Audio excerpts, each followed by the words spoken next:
Hello and welcome to Jeep Sheep TV. Today's episode, we're starting out a little bit different. We talk before the intro now, so I'm feeling like a professional YouTuber. Today we're going to talk about the track bars. 1994 Jeep YJ comes with a front and a rear track bar as well as a sway bar. Now, originally when I first bought this Jeep, I tried to do some off-roading and I was really disappointed with the amount of flex that I was getting. I found myself with tires in the air and wheels spinning. It was just horrible and I was asking myself why. So I got myself a disconnectable sway bar and nothing changed. And I kept asking myself, why is this? Until I eventually took off the sway bar.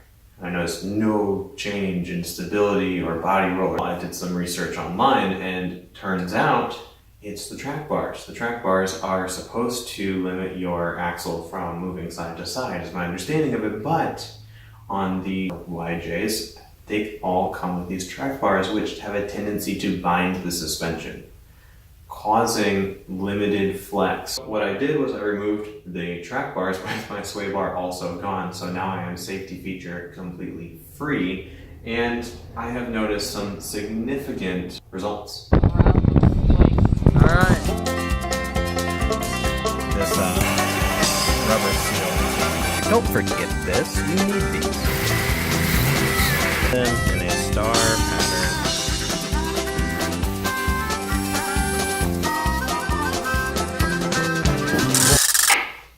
Okay, I need to start off by apologizing to you. The front track bar I already took off, but I have put it in place so you can see where it was and roughly how it comes off. Secondly, one of the bolts that goes in the front track bar, I believe I threw it away.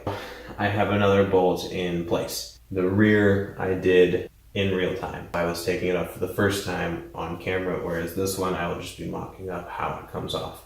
And in that video, I explained which tools we need, so we're going to switch to that really quick, explain what tools they are, and jump right back. Tools you're going to need just a 21mm socket, a T55 Torx, and you might want an extender of some kind. 3/4 wrench, like so, a 3/4 socket, a screwdriver, good mallet, a jack, a breaker bar, very long, a torque wrench, T-iron, and map gas, because these things are usually rusted together. So how the front track bar comes apart is honestly pretty simple. If you still have your sway bar actually mounts to this plate right here, and it's going to come across and it's going to come down in this area and connect to that guy. So if you have your sway bar, it might be a little bit more difficult to get wrenches and stuff in here, but I assume you're pretty resourceful and you can figure it out. Again, this is a placeholder. This is the bolt that I threw away, so I'm really sorry that you can't see that. I do have a picture of me taking this bolt off, which I will show right there. Yep, okay. In the picture you saw that there was a socket on the rear, which was larger. It's probably that 21, I don't quite remember. And then this one up here was a little bit smaller, also metric in the teens. If you have a socket set, there's a good chance you can take this off. This was pretty difficult to remove, so I used my breaker bar, got myself a lot of leverage, and I just kind of fought with it. Now, something that you will need to take note of is this seal here, especially if it's old and rotted like mine. Mine was fused to that bolt, and a little bit of heat goes a long ways there. So I used the blowtorch to kind of get this all gooey, and that allowed that nut to rotate a little bit better. Once you have that out, this guy's loose, right? And then you can move on to the other side. Okay, we're on the other side now. Again, your sway bar is gonna be mounted here, and it's going to go this way and mount down here. So if you have that, again, that's really going to be congesting this guy here, and it might make it kind of difficult to get a wrench in there. But again, you can probably weasel your way in from the side. Since I don't have that sway bar, I came in from right here. This is your 21, and I have a nice long breaker bar, and I attached the breaker bar on just like this. So you have a nice big area lots of leverage with that breaker bar. And then on the other side, you have a T55 Torx. And I'll give you an image of that in just a minute. I believe the auto industry's obsession with Torx bolts may have started with this vehicle. It's very much transition. They use, your standard hex head, and then randomly they'll throw in a Torx. And in this application, a really big T55 Torx. So I'm under the Jeep right now. You can see, obviously my bolt is not tightened down, but here I have my ratchet into that T55 Torx head, just like that. This is another spot that may need heat and a lot of force. Just, keep in mind that the Torx heads have a tendency to give trouble when you apply a lot of torque for some reason. They do like to strip out if they're not very deep. Fortunately, these ones are relatively deep, so that's a plus.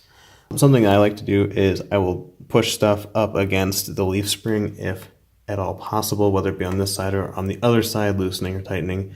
It just really helps me utilize both my hands to their maximum potential. That comes apart pretty intuitively.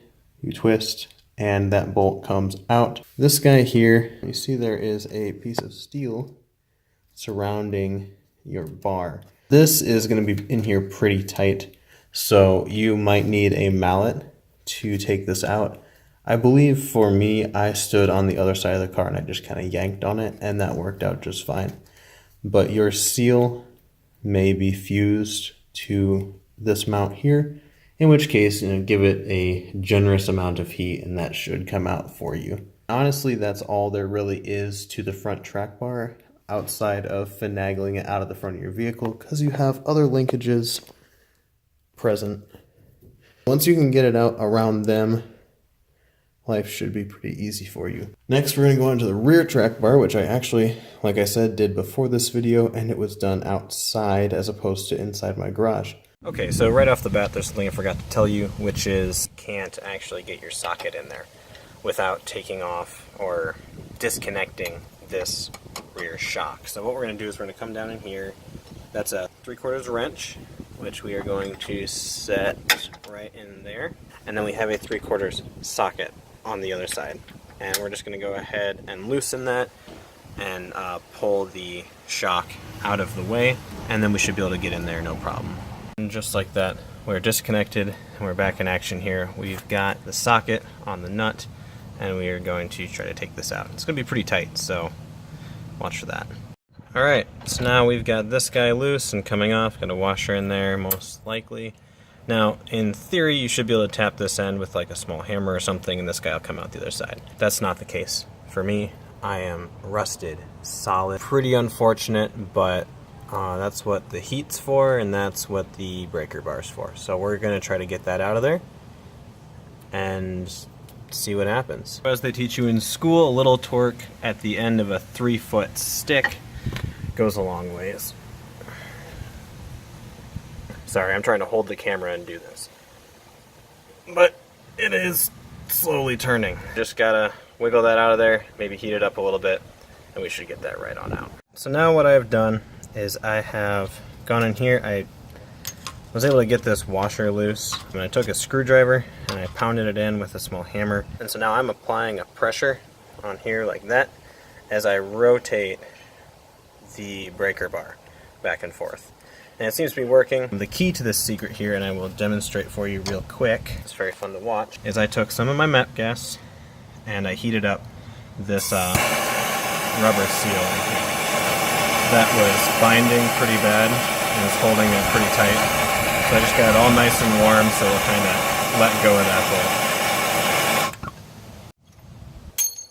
bolt. Now we're out of there. Just remember that that bolt's going to probably be hot, and you don't really want to touch it with your hands. Now we're going to just kind of take this thing, we'll probably hit it with a hammer to get it out of that housing. If it doesn't come out, we'll undo the other side, and then we'll hit it with a hammer. Alright, looks like we're loose. Alright, now that you've made a big old mess and destroyed some stuff, it's time to put some things back together that we do want to keep, like this shock here. Don't forget this, you need these. So anyway, how this is going to work is, see the shock's like way down there. Pull the shock up with your hand, put the shock in its housing from the top, and you can probably just wiggle it down in there, and the shock will actually help you by pushing it. Now the shock tower is in there, but you can see it's misaligned, so the bolt's not going to go in there. You can use a smaller bolt of some kind to go in there and try to line that up, or if you have it, and the spike on the end of the spud wrench here, go ahead and you stick the spike in that hole, and as it tapers, it will align it for you. It's pretty handy, or you can just buy a spike, and that will help you line up this hole. Let's talk torque specs. Right now I have the wrench up against the axle tube here, which is really useful. And then we have, here is the end of our bolt. Now, some of you may know this, some of you may not. You're not supposed to torque the end of the bolt, you're supposed to torque the other side, the nut. In this case, I'm going to break the rules because I can't get my torque wrench on the nut. Yep. Alright, anyway, the torque spec you're looking for is 74 foot-pounds. Get your torque wrench ready and wait for that click sound. Now, because I only have one jack, we are going to put on the wheel and move over to the other side, where I believe we have to remove the wheel again. Okay, just a quick review. Please do not forget to put your lug nuts in by hand so you don't cross thread them. Tighten them in a star pattern and torque them to 100 foot-pounds. If you don't already know this, chances are you shouldn't be taking off your track bars. Just like before, the shock is in our way, but we're going to go ahead and we're going to take this guy off down here, and we're going to just kind of hinge it out of the way. Okay, so there's a couple issues with spacing in here. You can see, there's the head of my ratchet, there's the tail of it. This space is a little bit too confined for my breaker bar. So what I did is I actually took the ratchet, put it here, and then I put my foot on it, held onto the frame, pushed as hard as I could, and it did come loose. Alright, take note that your exhaust is going to be really close to the Torx end of this bolt, but fortunately the exhaust is mounted via, I'll show you, there's rubber right there, some rubber, and so it actually has some room to play, so you can just kind of bully it out of the way, get your wrench in there, and you should be just fine. Using the same principle as before, we heated up that seal in there, use a screwdriver, hammer, the works, and twist it out. You can see it's running into the exhaust, but we're just going to use the same method as before, which is bullying the exhaust pipe into submission, and we should be able to get that right out of there. Alright, I've done it. I took it out. The hardest part was getting that stupid thing out. It was very stuck in its place. There was a lot of wiggling and blowtorching, mostly this rubber here, just trying to get that to disintegrate so I could yank it out. After a lot of heat and a lot of wiggling, it did come out.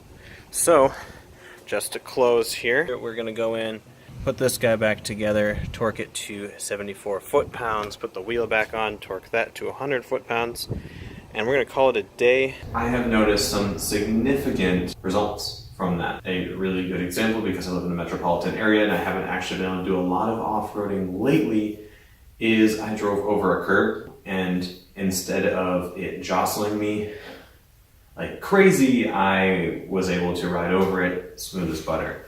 So anything that involves articulation now is way smoother and way better than before, and I'm still able to drive down the highway with relative confidence. It's still a Jeep. Now, like I said before, I did take off the sway bars, so that may be a factor in this, but I have noticed an increase in body roll. Say I go around a roundabout and I'm going in a circle for a while, I will notice the body is leaning quite heavily because those track bars are no longer resisting that.